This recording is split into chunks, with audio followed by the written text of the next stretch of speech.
Muchas bendiciones en el nombre de Jesús. Estamos aquí con los estudios bíblicos de la Iglesia de Cristo Jerusalén, ubicada en la calle 27, WK13 en Santa Juanita.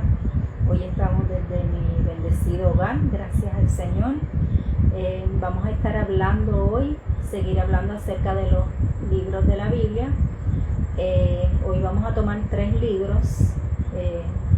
Sería Abdías, Jonás, y el otro es, déjeme si no me equivoco, denme un segundito por aquí. El otro sería Amós, si no me equivoco. A ver, Abdías, Miqueas. Sería Abdías, Jonás y Miqueas. En el nombre de Jesús vamos a hacer una oración antes de comenzar la clase, dándole gloria a Dios, ¿verdad? Y agradecidos al Señor por este día. Amantísimo Padre, Dios poderoso, te damos gracias, te damos gloria, Señor, por todo lo que tú estás haciendo en nuestra vida y en la vida de cada uno de nuestros hermanos.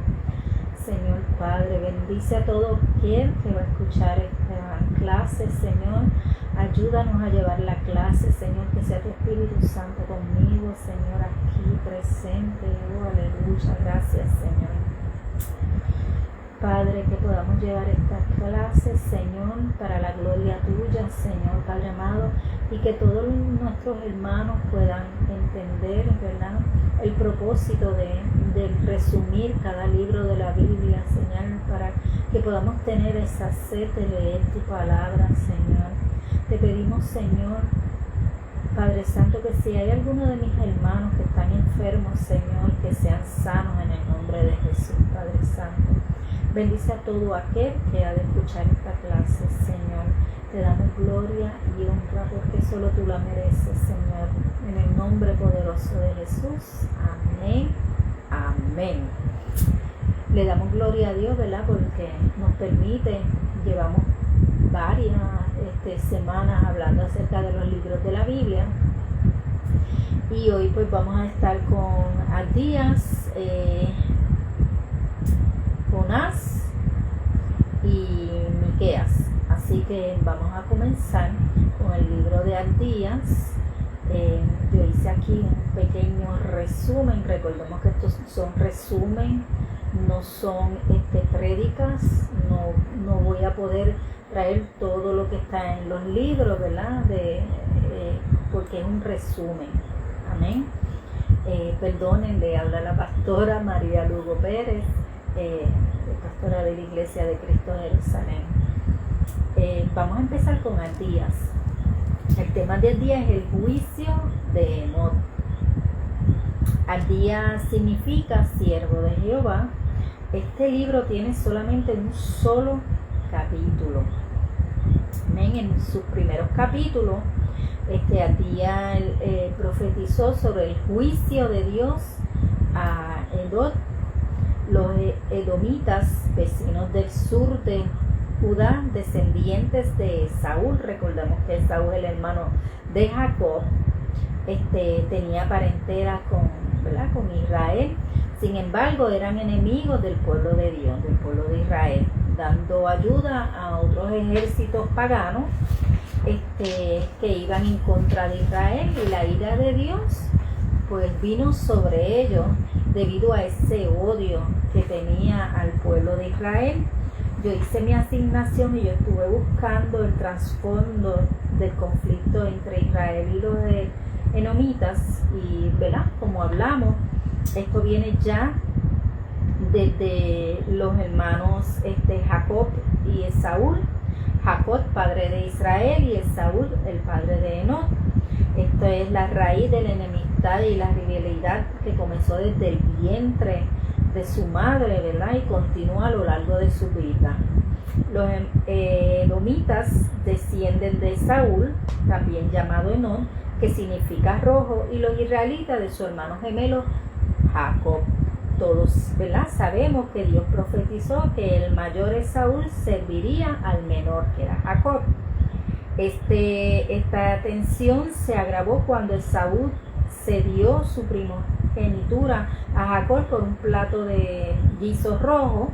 Jacob también tuvo la bendición de su padre Isaac mediante engaño, lo que generó un profundo odio en Esaú hacia su hermano, ¿verdad? Recordemos la historia de los bellos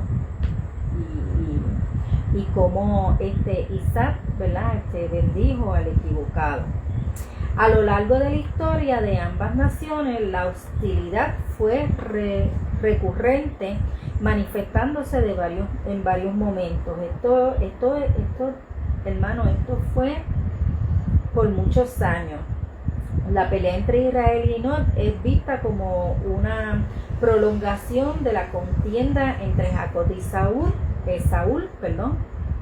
marcando por la traición, el rencor y una hostilidad política y militar constante a lo largo de los siglos. O sea, que eso no es de ahora, eso es de hace muchos años. Cuando los israelitas, si leemos en Números 20, del 14 al 21, habla cuando los israelitas salieron de Egipto, que caminaron por el desierto, los edomitas no le permitieron que pudieran cortar el camino se negaron a dar el paso para que ellos pudieran pasar. Esto se encuentra en Números 20 del 14 al 21. Además de eso, en el Antiguo Testamento se les condena a los moabitas, especialmente en el libro de Abdías, por ser orgullosos, por alegrarse, ¿verdad? Por la malicia que tenían dentro de sus corazones, regocijándose cada vez que había desgracia en el pueblo de Israel. Así que ese es el trasfondo, ¿verdad?, de lo que vamos a leer ahora, de lo que vamos a estar resumiendo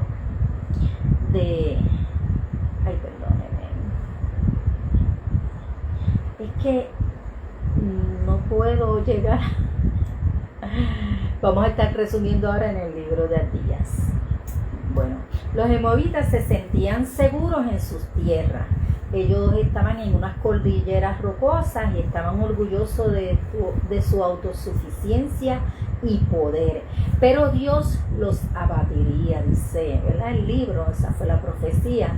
¿Saben lo que Dios, todos sabemos, ¿verdad?, lo que Dios piensa acerca del orgullo y la altivez?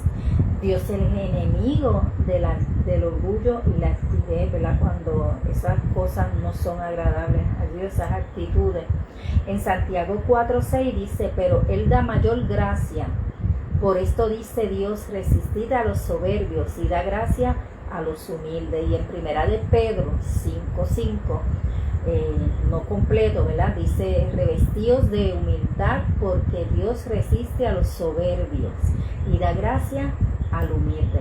Así que este pueblo de Nod, al ser soberbio, ¿verdad?, y estar tan orgullosos y en altivez porque vivían en una área buena, rocosa, alto, en lo alto, pues ya ahí estaban siendo, ¿verdad?, no estaban siendo vistos de buena manera de parte del Señor, porque el Señor resiste al soberbio. Dios trae otra nación sobre los edomitas para que le hicieran lo mismo que ellos hacían a los demás. Los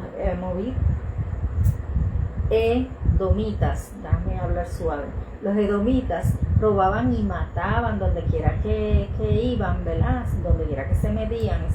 Ellos robaban y mataban. Al día profetizaba que serían destruidos por completo, por lo violentos y crueles que eran, mientras que Judá sería restaurada y prevalecería el reino de Dios. Prevalecería el reino de Dios. Estamos hablando de las profecías del día, ¿verdad? Profeta menor. Durante los próximos 4 años, ¿verdad? Se pudo ver más tarde, después de la destrucción de Jerusalén, que fue destruido el pueblo de Moabit. movita por los babilónicos, exiliados al sur de Judá, y no se supo más de ellos. Así que podemos ver que ellos, todo el daño que hicieron, lo tuvieron que pagar. Errores del pueblo de Enot: se negó a ayudar al pueblo de Israel. Por eso Dios lo juzgaría. Dios quería que demostraran ayuda y misericordia unos a otros, no egocéntricos, demostrando que no había amor entre ellos como creyentes, y mucho menos, ¿verdad?, la gracia de Dios. Hoy en día es lo mismo, ¿verdad? El Señor quiere que todos demostremos misericordia hacia otros, que podamos ayudar en lo más que podamos, que no seamos egocéntricos, que no solamente miremos nuestras necesidades y lo que nosotros tenemos, ¿verdad?, sino que podamos ver la necesidad de otros creyentes, para que así, ¿verdad?, se pueda ver la gracia de Dios en nuestras vidas. En Primera de Juan 3, 15 al 17, dice la palabra: todo aquel que aborrece a su hermano es homicida, y sabe que ningún homicida tendrá vida eterna permanente en él. En esto hemos conocido el amor de Dios, que Él puso su vida por nosotros. También nosotros debemos de poner nuestras vidas por los hermanos. Pero el que tiene bienes en este mundo y ve a su hermano tener necesidad y cierre contra él el corazón, ¿cómo morará el amor de Dios en él? Así que aquí la palabra nos está exhortando, ¿verdad?, que si queremos demostrar el amor de Dios en nosotros, ¿verdad?, cuando aceptamos al Señor, ese amor viene a nosotros, el amor de Dios. Todos sabemos que Dios es amor, ese es su mayor atributo. Pues si nosotros decimos ser del Señor, tenemos que tener compasión y misericordia por los más necesitados, por nuestros hermanos, en este caso por nuestros hermanos. Días profetiza la recompensa a Enot y a todas las naciones, que según ellas hicieran a otros, así se les haría a ellos. En Colosenses 3:25 dice: porque el que hace injusticia recibirá la injusticia que hiciere, porque no hay acepción de personas. Así que nosotros no podemos tener acepción de personas. Ese es un lema muy fuerte en nuestra iglesia. No podemos tener acepción de personas, y tenemos que ser justos, ¿verdad?, para que sean justos con nosotros. Tenemos que respetar para que nos respeten. Así que no podemos hacer la acepción de personas. Y en esta historia de Abdías podemos ver como el pueblo de Enot, ¿verdad?, se alegraba del sufrimiento de Israel, y a Dios no le agradó eso para nada. El versículo 17 al 21, en el monte de Sinaí, representa a Jerusalén en el antiguo pacto y las moradas celestiales de la iglesia bajo el nuevo pacto.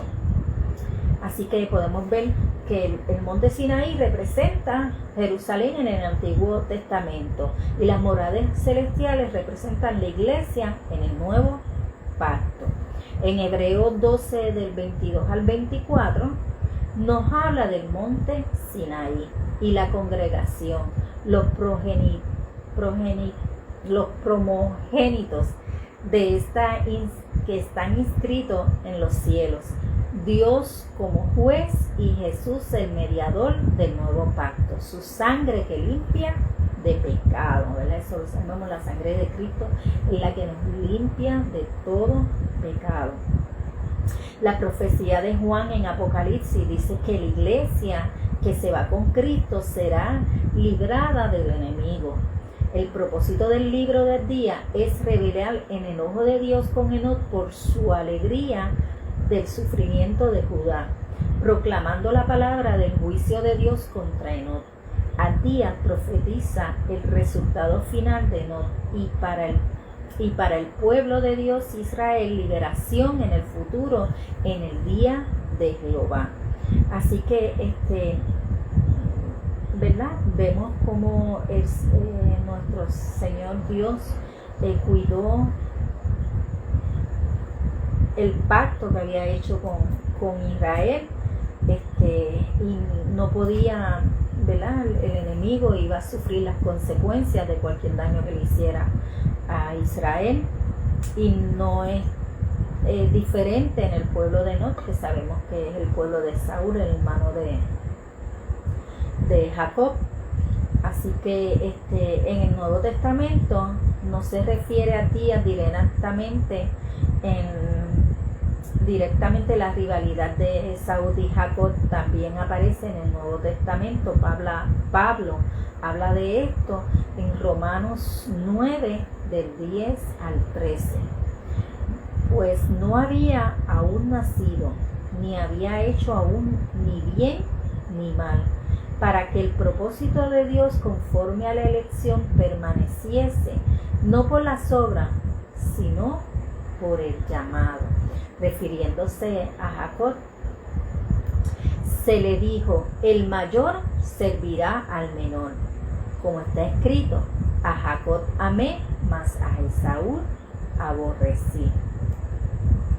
Nosotros no podemos ir en contra, ¿verdad?, de lo que Dios pacta, y podemos ver, ¿verdad?, que Dios no quiere que nadie se pierda. Esa es la elección de este libro. Para nosotros, ¿verdad?, es que Dios no quiere que nadie se pierda. El que hace maldad tendrá como resultado maldad. El que hace justicia tendrá como resultado justicia. Pero todos los que se arrepienten e invoquen el nombre del Señor serán salvos, judíos y no judíos. Así que vemos que nada, ¿verdad?, cambia cuando hay un arrepentimiento genuino. Siempre decimos, ¿verdad?, que las consecuencias del pecado no son, ¿verdad?, quitadas, sino que tenemos que, ¿verdad?, trabajar con esas consecuencias, pero sí somos perdonados, Así que podemos ver que el pueblo de Saúl, pues no quiso hacer otra cosa que no fuera tener esa enemistad con el pueblo de Israel, y su consecuencia fue que fue destruida totalmente. Ahora vamos a pasar al libro de Jonás. El libro de Jonás, ¿quién no conoce el libro de Jonás? ¿Quién no ha oído hablar del libro de Jonás? Hasta los niños, ¿verdad?, con la canción que se canta mucho con los niños. Había un pez muy grande, ¡tutum!, se lo comió. Así Jonás no le hizo caso a la palabra de Dios. Así que vamos a hablar ahora de Jonás. El tema es la amplitud de la misericordia salvadora de Dios. Jonás significa paloma. El libro de Jonás tiene solamente 4 capítulos. Este libro tiene 3 propósitos, ¿verdad?, principales, para demostrar a Israel y las naciones la magnitud de la misericordia salvadora de Dios mediante la predicación del arrepentimiento. Para mostrar mediante la experiencia de Jonás cuánto había caído Israel de su llamado misionero original a ser una luz de redención para los que moran en tinieblas. Podemos leer en Isaías 42, del 6 al 7, y la palabra se lee: yo, Jehová, te he llamado en justicia, y te sostendré por la mano, te guardaré y te pondré por pacto al pueblo, por luz de las naciones, para que abras los ojos de los ciegos, para que saques de la cárcel a los presos, y de las casas de prisión a los que moran en tinieblas, Así que nosotros, ¿qué podemos esperar que el Señor nos mande a hacer? El Señor nos manda a restaurar a los demás, el Señor nos manda a hablar su palabra, el Señor nos manda a que las personas conozcan, ¿verdad? Del Evangelio, a las personas que están en pecado, ¿verdad? Ese fue el propósito de Jonás. Jonás tenía que ir a Nínive a hablar la palabra del Señor, a profetizar que iba a haber ¿verdad? Destrucción de Nínive si no se arrepentía. Pero sabemos, ¿verdad? Por la historia que él tuvo miedo de ir, porque él sabía, ¿verdad? Que él le servía a un Dios misericordioso y que él iba a profetizar y después Dios lo iba a salvar al pueblo de Nínive y él iba a quedar como, ¿verdad? Como un loco, quizá algo así, ¿verdad? Pensaba él, y por eso huyó y fue a la barca, y en la barca pues, hubo un momento en que el pez se lo tragó, y entonces él estuvo en el pez 3 días y 3 noches. Dios te bendiga, mi amor, Dios te bendiga.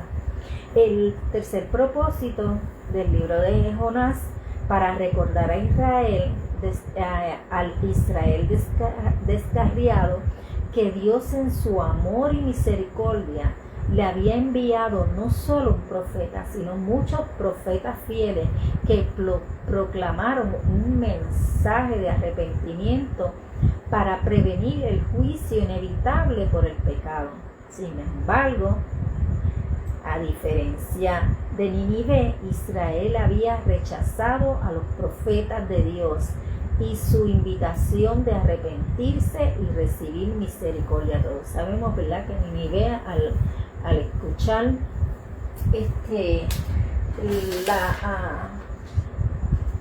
escuchar a Jonás se arrepintió. Podemos ver, déjame buscar aquí, que quería leer algo aquí de la Biblia.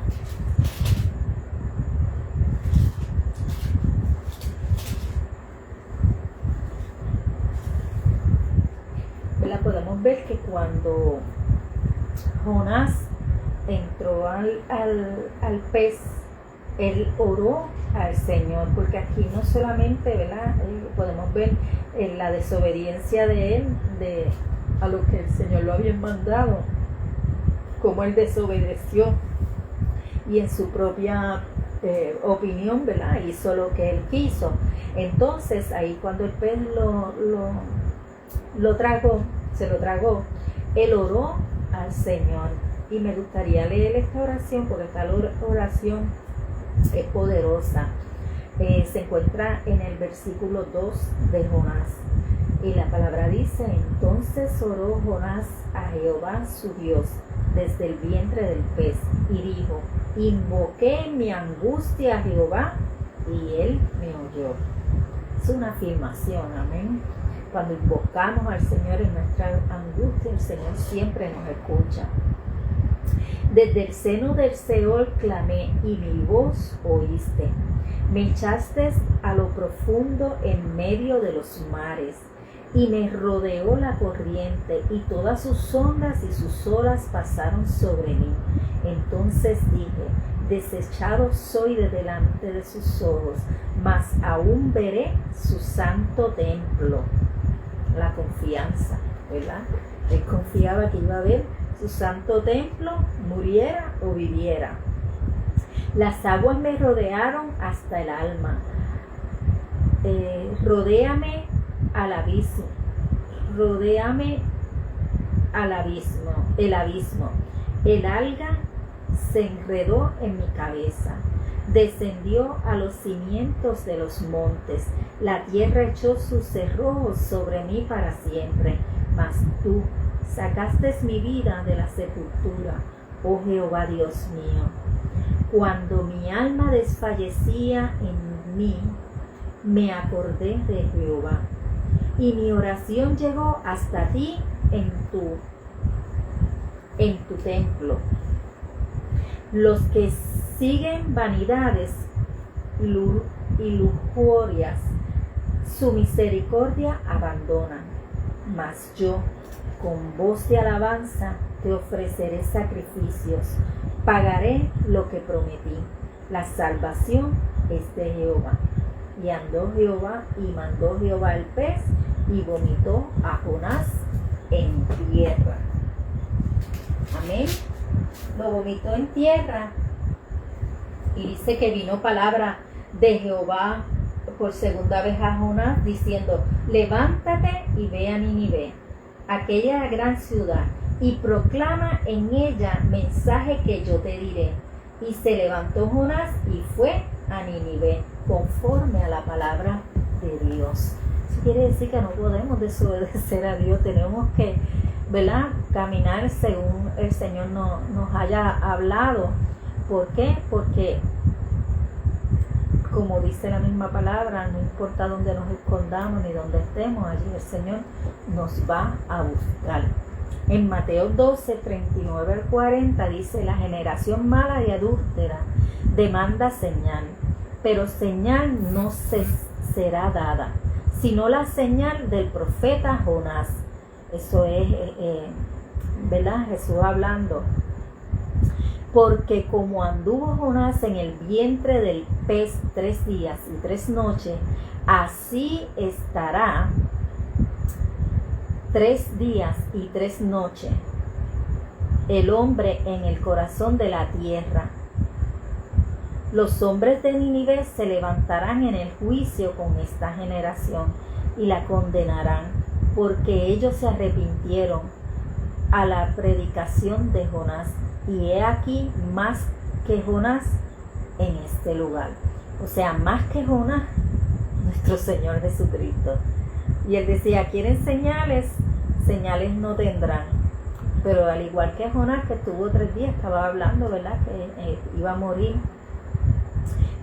Cristo iba a morir, pero iba a resucitar al 3 días, estaba profetizando. Aleluya. El llamado profético de Jonás era profetizar a Nínive, juicio de Dios. Gracias a su profecía no fue la ira de Dios contra ellos, porque se arrepintieron. En el capítulo 2, del 1 al 9, vemos la oración de Jonás, la cual ya le leí. En el capítulo 3 vuelve la palabra de Dios a Jonás a decirle que se levante y vaya a Nínive. El capítulo 4, del 1 al 2, oró hermoso. Oró una oración poderosa, porque aquí él reconoce quién es el jefe, ¿verdad? Él reconoce quién es el jefe, y Dios habló a su vida a través de una calabacera que la cubría el sol, que lo cubría del sol, y Jonás aprendió que el amor de Dios no termina nunca y su misericordia es para siempre, ¿verdad? En esta historia pues nació esta calabacera, Jonás se sentó, nació esta calabacera que lo cubría y lo cuidaba, y Jonás se alegró. Luego la calabacera se secó, y el Señor le muestra, ¿verdad?, cómo yo no voy a cubrir, a cuidar, a tener misericordia de los, ¿verdad?, de los míos, así como esa calabacera cuidó de ti, pues yo cuidaré también de los míos. Así que podemos ver aquí en el libro de Jonás cómo la desobediencia a los mandatos del Señor, pues, son en vanos. ¿Por qué? Porque tenemos que obedecer al Señor, porque el Señor es el Señor, es el voz, es el que manda, y Él nos manda a hacer algo y nosotros tenemos que hacerlo, y Él nos manda Dios les bendiga, familia Pérez Ortega, y Él nos manda, ¿verdad?, a que nosotros hagamos algunas cosas y nosotros las tenemos que hacer, no podemos ir en contra del mandato de Dios. Amén. Así que ahora vamos a pasar a Micaías. Micaías, el tema de este libro es el juicio y la salvación mesiánica. Este libro tiene 7 capítulos. Micaías escribió para advertir a su nación de la certeza del juicio divino. para mencionar los pecados que provocaban el enojo de Dios y para resumir la palabra profética de Dios para Samaria y Jerusalén. Predijo con precisión la caída de Israel antes de que ocurriera. Profetizó que una destrucción semejante le sobrevendría a Judá y a Jerusalén debido a su pecado y su rebeldía notaria, ¿verdad? Que se notaba que ya estaban demasiado rebeldes. Así que este libro conserva el grave mensaje profético de Miqueas para que las últimas generaciones de Judá, que el mouse se me pierde, las últimas generaciones de Judá antes de Babilonia vengan contra las naciones. Aquí vemos también una revelación acerca del Mesías. Espérense, aquí vamos a leer esto un poquito. Así que este libro conserva el grave mensaje profético de Miqueas para las últimas generaciones de Judá antes que Babilonia venga contra la nación. Miqueas vio más allá del juicio, vio al que vendría y su reino justo sobre la tierra. Profetizó, nacería en Belén 700 años antes de que naciera Cristo. Profetizó, sería un reino de paz. En Efesios 2, 14 al 15 nos dice, porque Él es nuestra paz, que de ambos pueblos hizo uno, derribando la pared intermedia de separación, aboliendo a su carne las enemistades, la ley de los mandamientos expresados en ordenanzas, para crear en sí mismo a los dos un solo y un nuevo hombre, haciendo la paz. El Mesías pastorearía al pueblo de Dios con justicia, sin división. Wow, qué poderosa palabra. En Hebreos 11:20 nos dice, y el Dios de paz, que resucitó de los muertos a nuestro Señor Jesucristo, el gran pastor de las ovejas, por la sangre del pacto eterno. El propósito de Dios para su pueblo es la salvación, no es el juicio. En Juan 3:16 dice que de tal manera amó Dios que dio a su Hijo unigénito para que todo aquel que en Él crea no se pierda, mas tenga vida eterna. Así que Miqueas profetizó ese Mesías que habría de venir para salvación, ¿verdad? De todos, para que todos pudieran recibir esa paz. En Miqueas 2 nos habla acerca de uno de los temas, ¿verdad?, de este libro. Es en Miqueas 2:1, le voy a estar leyendo. Hay de los que en las camas piensan iniquidad y maquinan el mal, y cuando llega la mañana lo ejecutan, porque tienen en su mano el poder. Aquí el Señor, ¿verdad?, nos está advirtiendo, ¿verdad?, que no podemos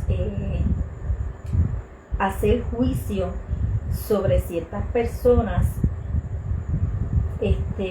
ni podemos estar maquinando hacer maldad sobre los demás, y mucho menos, ¿verdad?, como dice aquí, que te acuestas y mientras estás tratando de percibir el sueño, tú puedas estar pensando en lo que le va a hacer a tu hermano al otro día.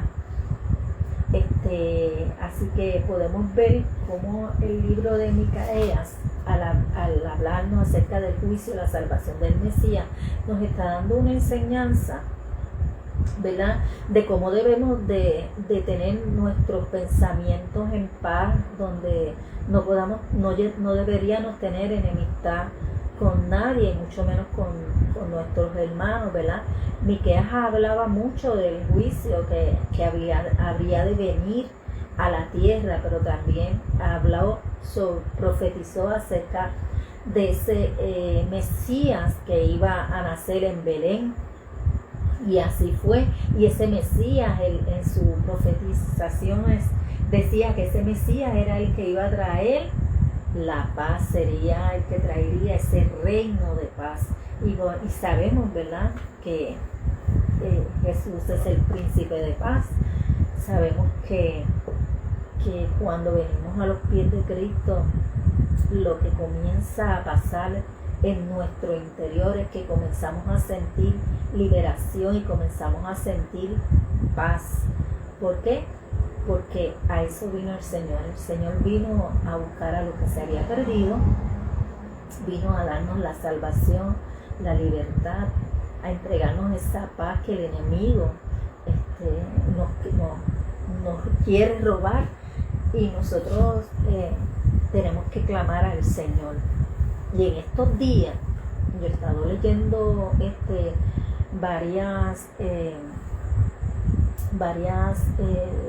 información que sale en las redes sociales y también a través de las noticias, y estaba viendo que ha aumentado mucho el problema de personas que se quitan la vida, ¿verdad? Y podemos ver cómo hay tanto jóvenes como adultos, como personas mayores. Estas personas que llegan hasta ese punto de quitarse la vida, ¿verdad? Esto es aparte de los resúmenes, ya terminamos los resúmenes de los libros. Son personas que se sienten vacías, se sienten solas, son personas que quizás muchos de ellos, la mayoría, no conocen del Señor, nunca han aceptado al Señor como su Salvador, y ese vacío llega a calar tanto y tanto y tanto en su cabeza, porque acuérdense que el que no le sirve a Dios, pues le sirve al enemigo. Hay dos caminos, y entonces el enemigo confunde su mente, sus corazones, y ellos pierden ese deseo de vivir y ese deseo de seguir adelante, porque están vacíos, porque no hay un propósito en su vida. Todos sabemos que cuando venimos a Cristo hay un propósito divino de parte de Dios, y nosotros trabajamos para alcanzar ese propósito. Estos profetas que estuvimos estudiando hoy, ellos fueron obedientes, aun cuando Jonás en algún momento quiso hacer su voluntad por miedo, no quería enfrentar, ¿verdad?, el juicio de las personas, y se enojó mucho con el Señor cuando él profetizó destrucción, y Dios tuvo misericordia y no los destruyó porque se arrepintieron. Y podemos ver que nosotros hoy en día podemos profetizar y podemos decir que no hay nada más grande que nos pueda dar esa paz y ese gozo en medio de las situaciones que estamos pasando, porque todos pasamos situaciones y todos tenemos, ¿verdad?, diferentes problemas que resolver, y muchas veces no tenemos la solución al problema, pero sabemos que no estamos solos, que hay un Dios poderoso que nos fortalece y que nos va a ayudar a pasar ese desierto, y vamos a seguir caminando al propósito de lo que Dios quiere en nuestras vidas. Así que vamos a estar orando por estas personas, ¿verdad?, que tienen estos pensamientos que no son pensamientos de Dios, pero que hay que tener misericordia, y no podemos, ¿verdad?, como estuvimos hablando, tener excepción de personas, y estas personas no lo que necesitan es el amor, el abrazo, personas que lo puedan apoyar. Así que, ¿verdad?, según las recomendaciones que estaban hablando y que nosotros como cristianos sabemos que así es, Cuando nosotros detectamos a alguna persona que esté en esta condición, que podamos entender que está en esta condición de que necesita del Señor, que nosotros podamos ser esa persona que el Señor lleva para que uno le pueda hablar acerca de las maravillas de Dios, de cómo ha transformado nuestras vidas, porque cada uno de nosotros tenemos una historia que contar, ¿verdad? Para testimonio y para la gloria de Dios, y nosotros no sabemos si esa historia puede ayudar a esta persona a entender que hay un Dios poderoso, que todo lo puede cambiar, y que lo más importante es que nosotros podamos tener esa certeza de que somos hijos de Dios, y solamente lo podemos, ¿verdad? Saber cuando nosotros confesamos con nuestra boca, ¿verdad?, que aceptamos a Cristo como nuestro Salvador. Y de ahí todo empieza a cambiar. Todo empieza a cambiar, cambia nuestro interior, cambia nuestra forma de pensar, cambia nuestra forma de actuar. Y nosotros mismos vemos el cambio. Amén. Y podemos decirlo hoy, la gloria es de Dios, ¿verdad? Todos los que estamos aquí, que podemos escuchar esta palabra, podemos decir que la gloria es de Dios, que todo lo que ha pasado en nuestra vida, esta transformación divina que ha habido en nuestras vidas, es porque hemos dado el primer paso de aceptar al Señor, de abrirle nuestro corazón al Señor, de dejar que el Señor entre en nuestras vidas. Amén. Así que los espero el otro jueves. Vamos a estar orando por estas personas. Señor Padre, te damos gloria y te damos honra, Señor. Y yo sé, Señor, y todos sabemos, Señor, y estamos conscientes del amor tan grande que tú tienes por la humanidad, que no quieres que ni uno se pierda. Señor, tú diste tu vida en la cruz del Calvario. No lo diste, Señor, por algunos, sino por todos, Señor. Tú te despojaste de tu grandeza, Señor. Te despojaste y viniste a ser como hombre, Señor, para que la humanidad pudiera ver en ti el amor, la paz, el gozo, todo lo que podemos adquirir cuando nos aferramos a esa palabra poderosa de Dios, esa palabra que nos guía, que nos dirige, Señor.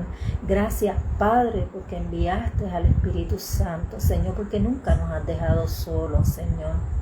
Porque tú sabes, Señor, los propósitos que tienes con cada uno de mis hermanos que están escuchando, Señor, y los que han de escuchar eventualmente. Señor, si hay alguno, Señor, que se siente vacío, si hay alguno que siente que no tiene propósito en su vida, Señor, Padre Santo, hoy oramos y clamamos a ti, Señor, por esa vida, Señor, Padre. Que seas tú cubriéndolo, Señor, Padre Santo. Envía vallado de ángeles que acampen alrededor de esas personas, Señor, porque nosotros no lo vemos, no lo sabemos, Señor, pero tú lo sabes todo, Señor. Y yo sé que tú estás, Señor, Padre Santo, presto con tus brazos abiertos para recibirlos, Señor, para que puedan continuar una vida llena de paz, llena de gozo, en tu misericordia, por tu gracia, Señor. Te pido, Padre, y clamamos a ti, Señor, por esas almas, Señor, por esas almas en dolor, por esas almas que no creen no tener solución, Señor. Tú eres el Dios de lo imposible, Padre Santo, y tú nos fortaleces y nos llenas de gozo y nos llenas de paz, Señor. A ti clamamos, Padre, por estas personas, Señor. En estos momentos, si alguna de ellas viera este mensaje, si pudiera escuchar esta oración, Señor, yo te pido, Padre amado, que toques ese corazón, Señor, Padre Santo, que pueda recibirte, Señor, Padre amado, que pueda decir, yo necesito de ti, Dios, Padre amado. Te lo pedimos en el nombre poderoso de Jesús. Amén, amén. Y nos mantenemos orando, hermanos, los unos por los otros. Dios los bendiga, Dios los guarde. Recuerden que la Iglesia de Cristo Jerusalén, ubicada en la calle 27 WK13 en Santa Juanita, estamos allí esperándolos con los brazos abiertos, como lo haría el Señor. Allí hay un grupo de hermanos, están los pastores asociados Lorena y el pastor Jado, tenemos un grupo de capellanes, somos un grupito, un remanente que estamos allí disfrutando, ¿verdad? De ese tiempo de gozarnos con el Señor como hermanos, todos en comunión, pero es importante, ¿verdad?, que podamos llevar una sana doctrina, ¿verdad?, que donde sepamos que es el Señor nuestro Dios todopoderoso, nuestro Dios, y que podamos saber que no solamente en la iglesia, sino también en nuestra vida diaria debemos de llevar esa vida de adoración al Señor nuestro Dios todopoderoso. Así que allí estamos para recibirle. Soy la pastora de la iglesia, la pastora María Lugo Pérez. Allí estamos a la orden. Dios les bendiga, Dios les guarde. Como siempre me gusta, ¿verdad?, este verso. Dice: en paz me acostaré y así mismo dormiré, porque solo tú, Jehová, me haces vivir confiado. Así que vamos a descansar confiados en que mañana tenemos